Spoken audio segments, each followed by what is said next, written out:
This complete audiobook made by Shalu Moria. Chapter 16. Excretory products and their elimination. 16.1 Human excretory system. 16.2 Urine formation. 16.3 Function of the tubules. 16.4 Mechanism of concentration of the filtrate. 16.5 Regulation of kidney function. 16.6 Micturition. 16.7 Role of other organs in excretion. 16.8 Disorders of the excretory system. Animals accumulate ammonia, urea, uric acid, carbon dioxide, water and ions like Na+, K+, Cl, phosphate, sulfate, etc., either by metabolic activities or by other means like excess ingestion. These substances have to be removed totally or partially. In this chapter, you will learn the mechanisms of elimination of these substances with special emphasis on common nitrogenous wastes. Ammonia, urea and uric acid are the major forms of nitrogenous wastes excreted by the animals. Ammonia is the most toxic form and requires large amount of water for its elimination, whereas uric acid, being the least toxic, can be removed with a minimum loss of water. The process of excreting ammonia is ammonotolism. Many bony fishes, aquatic amphibians and aquatic insects are ammonotelic in nature. Ammonia, as it is readily soluble, is generally excreted by diffusion across body surfaces or through gill surfaces, in fish, as ammonium ions. Kidneys do not play any significant role in its removal. Terrestrial adaptation necessitated the production of lesser toxic nitrogenous wastes like urea and uric acid for conservation of water. Mammals, many terrestrial amphibians and marine fishes mainly excrete urea and are called ureatelic animals. Ammonia produced by metabolism is converted into urea in the liver of these animals and released into the blood, which is filtered and excreted out by the kidneys. Some amount of urea may be retained in the kidney matrix of some of these animals to maintain a desired osmolarity. Reptiles, birds, land snails and insects excrete nitrogenous wastes as uric acid in the form of pellet or paste with a minimum loss of water and are called uricatelic animals. A survey of animal kingdom presents a variety of excretory structures. In most of the invertebrates, these structures are simple tubular forms, whereas vertebrates have complex tubular organs called kidneys. Some of these structures are mentioned here. Protonephridia or flame cells are the excretory structures in platyhelminths, flatworms, for example, planaria, rotifers, some annelids, and the cephalochordate, Amphioxus. Protonephridia are primarily concerned with ionic and fluid volume regulation, that is, osmoregulation. Nephridia are the tubular excretory structures of earthworms and other annelids. Nephridia help to remove nitrogenous wastes and maintain a fluid and ionic balance. Malpighian tubules are the excretory structures of most of the insects, including cockroaches. Malpighian tubules help in the removal of nitrogenous wastes and osmoregulation. Antennal glands or green glands perform the excretory function in crustaceans like prawns. 16.1 Human excretory system. In humans, the excretory system consists of a pair of kidneys, one pair of ureters, a urinary bladder and a urethra, figure 16.1. Figure 16.1 Human urinary system. Cortex. Medulla. Pelvis. Inferior vena cava. Adrenal gland. Renal artery. Renal vein. Kidney. Dorsal aorta. Ureter. Urinary bladder. Urethra. Kidneys are reddish-brown, bean-shaped structures situated between the levels of last thoracic and third lumbar vertebra close to the dorsal inner wall of the abdominal cavity. Each kidney of an adult human measures 10 to 12 centimeters in length, 5 to 7 centimeters in width, 2 to 3 centimeters in thickness with an average weight of 120–170 g. Towards the center of the inner concave surface of the kidney is a notch called hilum through which ureter, blood vessels and nerves enter. Inner to the hilum is a broad funnel-shaped space called the renal pelvis with projections called calyces. The outer layer of kidney is a tough capsule. Inside the kidney, there are two zones, an outer cortex and an inner medulla. The medulla is divided into a few conical masses, medullary pyramids, projecting into the calyces, singular form, calyx. The cortex extends in between the medullary pyramids as renal columns called columns of Bertini, figure 16.2. Figure 16.2 longitudinal section, diagrammatic, of kidney. Renal capsule. Cortex. Renal column. Medullary pyramid. Calyx. Renal artery. Renal vein. Renal pelvis. Ureter. Each kidney has nearly 1 million complex tubular structures called nephrons, figure 16.3. Figure 16.3 a diagrammatic representation of a nephron showing blood vessels, duct and tubule. Vasa recta. Henle's loop. Ascending limb of loop of Henle. Descending limb of loop of Henle. Bowman's capsule. Glomerulus. Afferent arteriole. Efferent arteriole. Proximal convoluted tubule. Collecting duct. Which are the functional units?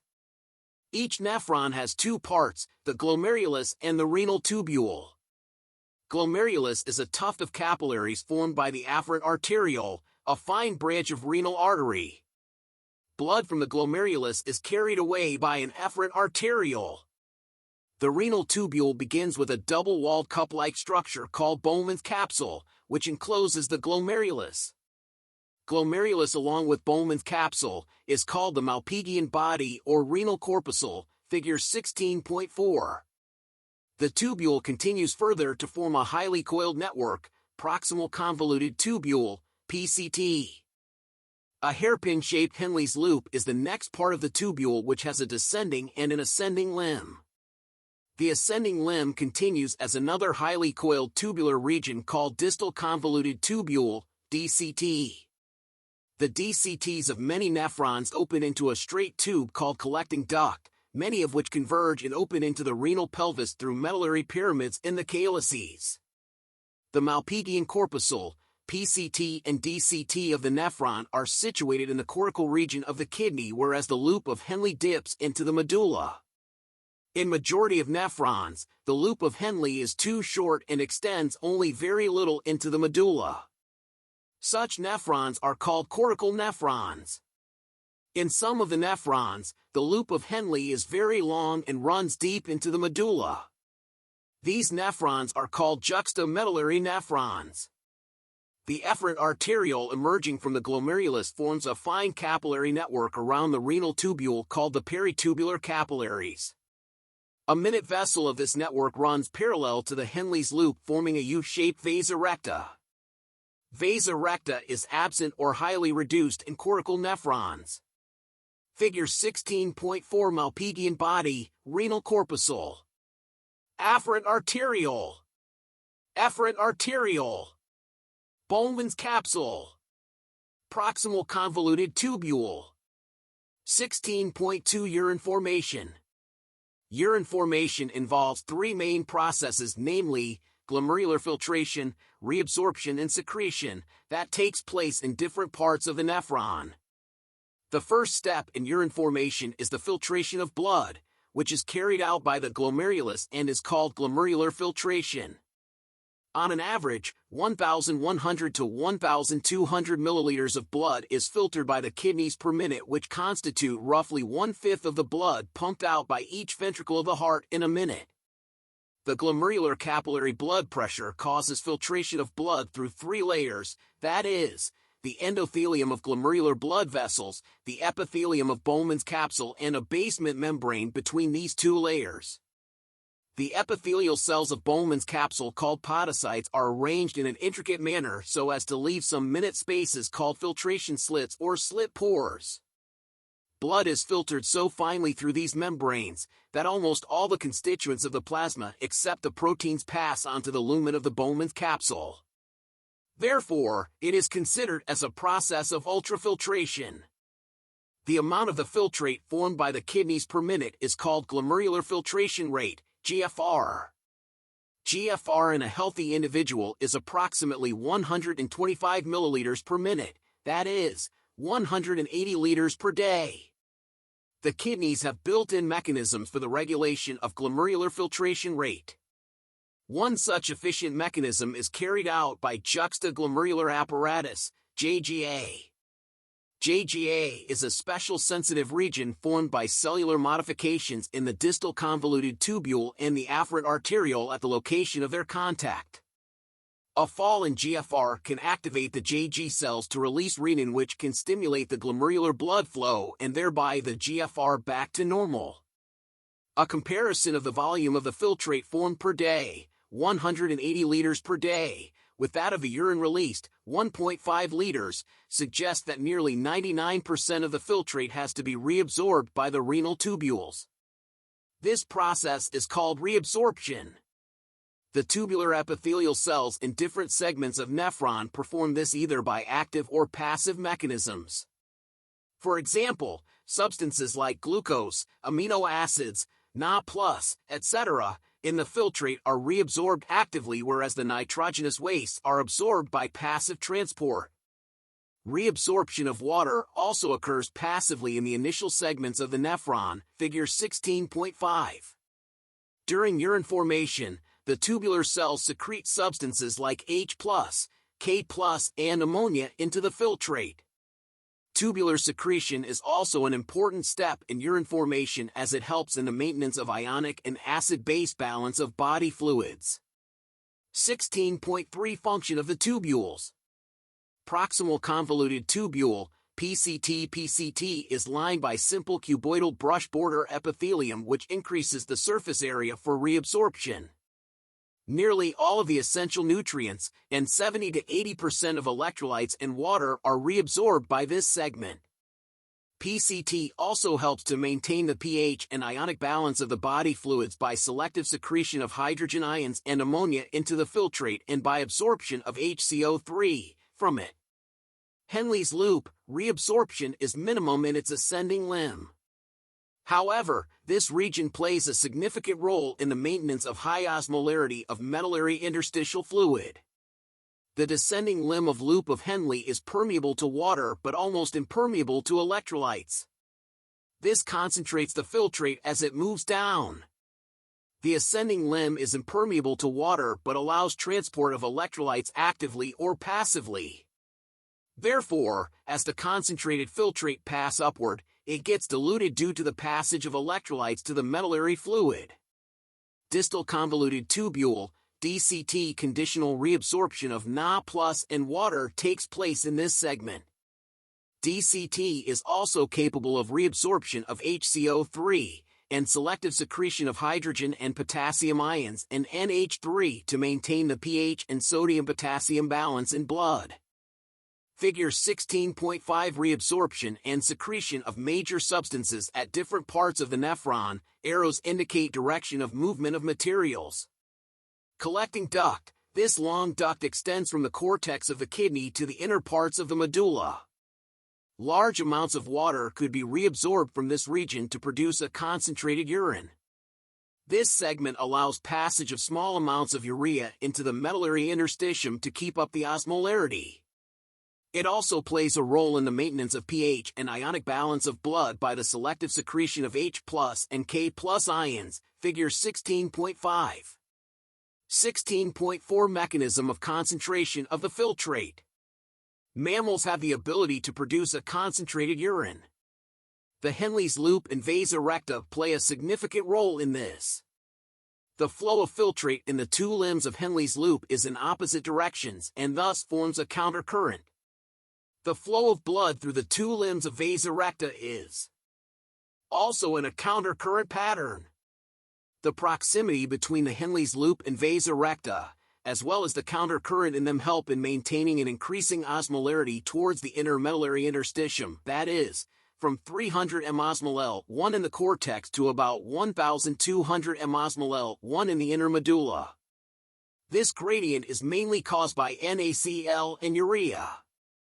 NaCl is transported by the ascending limb of Henle's loop, which is exchanged with the descending limb of vas erecta.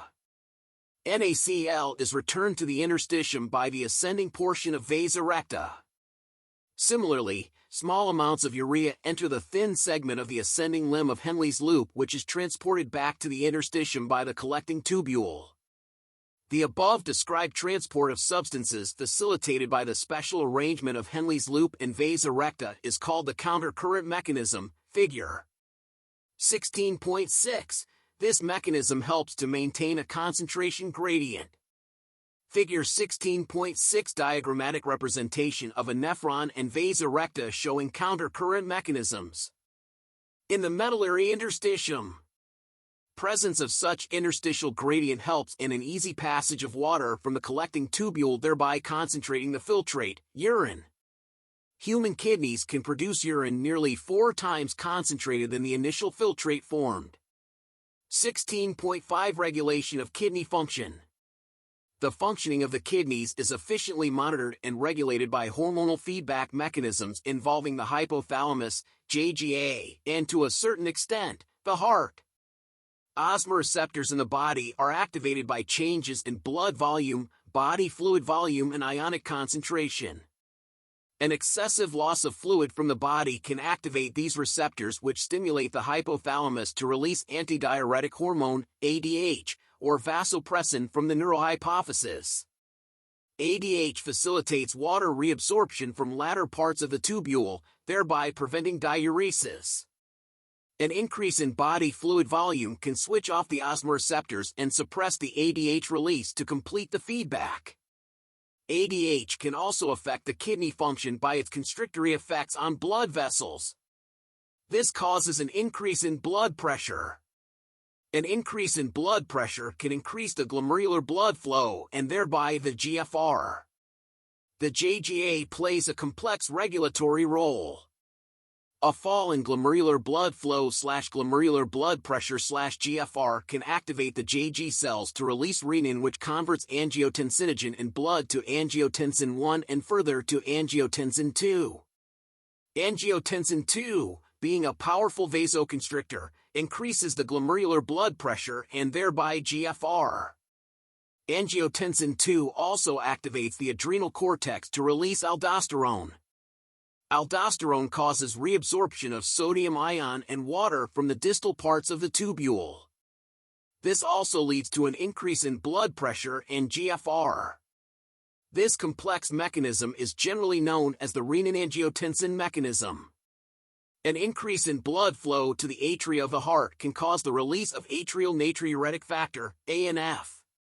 ANF can cause vasodilation, dilation of blood vessels, and thereby decrease the blood pressure. ANF mechanism, therefore, acts as a check on the renin-angiotensin mechanism. 16.6 Micturition. Urine formed by the nephrons is ultimately carried to the urinary bladder, where it is stored till a voluntary signal is given by the central nervous system, CNS. This signal is initiated by the stretching of the urinary bladder as it gets filled with urine. In response, the stretch receptors on the walls of the bladder send signals to the CNS. The CNS passes on motor messages to initiate the contraction of smooth muscles of the bladder and simultaneous relaxation of the urethral sphincter, causing the release of urine. The process of release of urine is called micturition, and the neural mechanisms causing it is called the micturition reflex. An adult human excretes, on an average, 1 to 1.5 liters of urine per day. The urine formed is a light yellow-colored watery fluid which is slightly acidic, pH 6.0, and has a characteristic odor. On an average, 25 to 30 gm of urea is excreted out per day. Various conditions can affect the characteristics of urine. Analysis of urine helps in clinical diagnosis of many metabolic disorders as well as malfunctioning of the kidney. For example, presence of glucose, glycosuria, and ketone bodies, ketonuria, in urine are indicative of diabetes mellitus. 16.7 Role of other organs in excretion. Other than the kidneys, lungs, liver and skin also help in the elimination of excretory wastes. Our lungs remove large amounts of CO2, approximately 200 ml/minute, and also significant quantities of water every day. Liver, the largest gland in our body, secretes bile-containing substances like bilirubin, biliverdin, cholesterol, degraded steroid hormones, vitamins, and drugs. Most of these substances ultimately pass out along with digestive wastes. The sweat and sebaceous glands in the skin can eliminate certain substances through their secretions. Sweat produced by the sweat glands is a watery fluid containing NaCl, small amounts of urea, lactic acid, etc. Though the primary function of sweat is to facilitate a cooling effect on the body surface, it also helps in the removal of some of the wastes mentioned above. Sebaceous glands eliminate certain substances like sterols, hydrocarbons, and waxes through sebum. This secretion provides a protective oily covering for the skin. Do you know that small amounts of nitrogenous wastes could be eliminated through saliva too? 16.8 Disorders of the excretory system. Malfunctioning of kidneys can lead to accumulation of urea in blood, a condition called uremia, which is highly harmful and may lead to kidney failure. In such patients, urea can be removed by a process called hemodialysis. During the process of hemodialysis, the blood drained from a convenient artery is pumped into a dialyzing unit called artificial kidney. Blood drained from a convenient artery is pumped into a dialyzing unit after adding an anticoagulant like heparin. The unit contains a coiled cellophane tube surrounded by a fluid, dialyzing fluid, having the same composition as that of plasma except the nitrogenous wastes. The porous cellophane membranes of the tube allows the passage of molecules based on concentration gradient. As nitrogenous wastes are absent in the dialyzing fluid, these substances freely move out, thereby clearing the blood. The cleared blood is pumped back to the body through a vein after adding antiheparin to it. This method is a boon for thousands of uremic patients all over the world. Kidney transplantation is the ultimate method in the correction of acute renal failures, kidney failure. A functioning kidney is used in transplantation from a donor, preferably a close relative, to minimize its chances of rejection by the immune system of the host. Modern clinical procedures have increased the success rate of such a complicated technique. Renal calculi, stone or insoluble mass of crystallized salts, oxalates, etc., formed within the kidney. Glomerulonephritis, inflammation of glomeruli of kidney. Summary: many nitrogen-containing substances, ions, CO2, water, etc., that accumulate in the body have to be eliminated. Nature of nitrogenous wastes formed and their excretion vary among animals, mainly depending on the habitat, availability of water. Ammonia, urea and uric acid are the major nitrogenous wastes excreted. Protonephridia, nephridia, Malpighian tubules, green glands and the kidneys are the common excretory organs in animals. They not only eliminate nitrogenous wastes but also help in the maintenance of ionic and acid-base balance of body fluids. In humans, the excretory system consists of one pair of kidneys, a pair of ureters, a urinary bladder, and a urethra. Each kidney has over 1 million tubular structures called nephrons. Nephron is the functional unit of kidney and has two portions, glomerulus and renal tubule. Glomerulus is a tuft of capillaries formed from afferent arterioles, fine branches of renal artery. The renal tubule starts with a double-walled Bowman's capsule and is further differentiated into a proximal convoluted tubule, PCT, Henle's loop, HL, and distal convoluted tubule, DCT. The DCTs of many nephrons join to a common collecting duct, many of which ultimately open into the renal pelvis through the medullary pyramids. The Bowman's capsule encloses the glomerulus to form Malpighian or renal corpuscle. Urine formation involves three main processes: that is, filtration, reabsorption and secretion. Filtration is a non-selective process performed by the glomerulus using the glomerular capillary blood pressure. About 1,200 milliliters of blood is filtered by the glomerulus per minute to form 125 milliliters of filtrate in the Bowman's capsule per minute, GFR. JGA, a specialized portion of the nephrons, plays a significant role in the regulation of GFR. Nearly 99% reabsorption of the filtrate takes place through different parts of the nephrons. PCT is the major site of reabsorption and selective secretion. HL primarily helps to maintain osmolar gradient, 300 mosmol 1 minus 1,200 mosmol 1, within the kidney interstitium.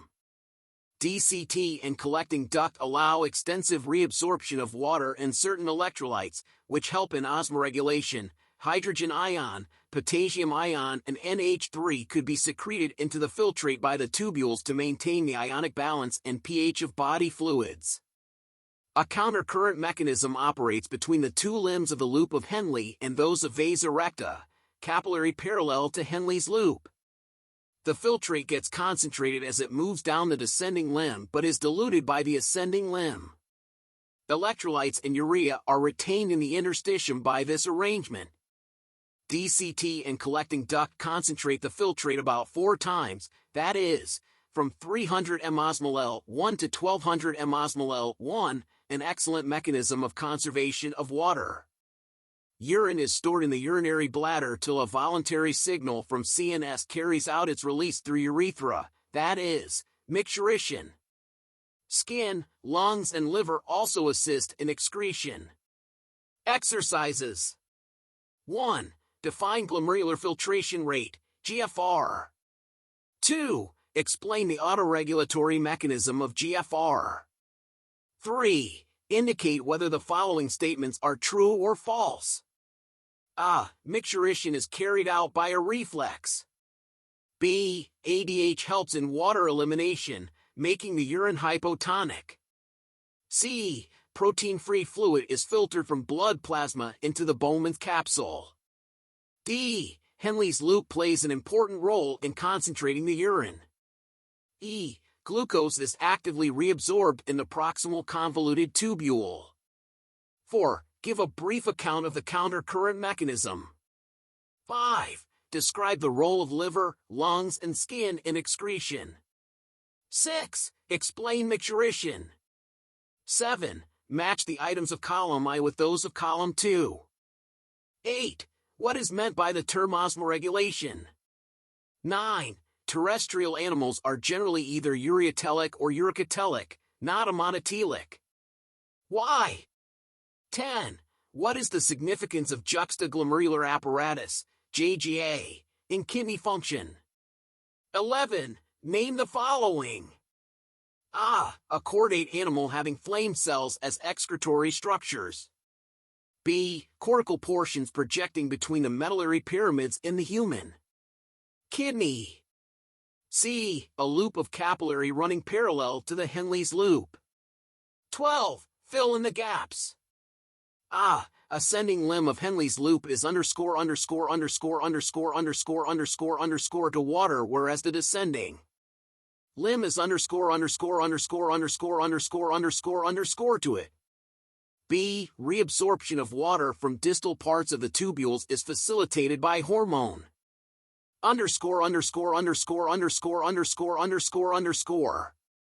C. Dialysis fluid contain all the constituents as in plasma except _______.